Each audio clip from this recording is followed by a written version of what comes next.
आदर्श घडविले. जिजाऊंचे स्वप्न पूर्ण करण्यासाठी छत्रपती शिवाजी महाराजांनी वयाच्या 15व्या वर्षी रायरेश्वराच्या मंदिरामध्ये स्वराज्य स्थापनेची प्रतिज्ञा केली आणि पुढे ती सत्यातही उतरवली. त्यांचा दृढ निश्चय, शौर्य आणि वर्चस्व हे अनुकरण करण्यासारखे होते. त्यांच्या धाडसाला सीमा नव्हती. शब्दही अपुरे पडती अशी शिवरायांची कीर्ती. राजा शोभून दिसे जगती असा तो शिवछत्रपती. महाराजांचे कार्य आणि विचार हे शब्दात मांडणे अशक्य आहे.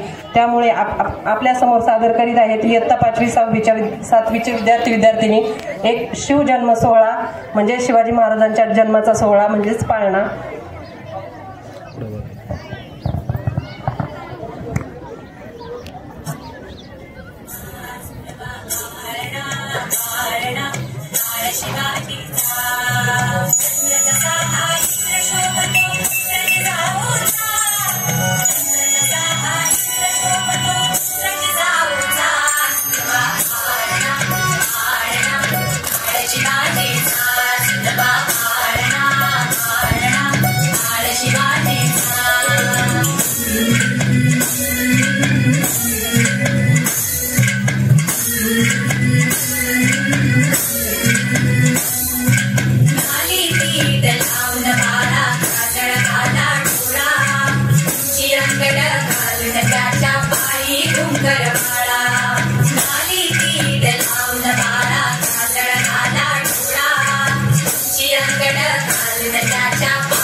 शिवाजी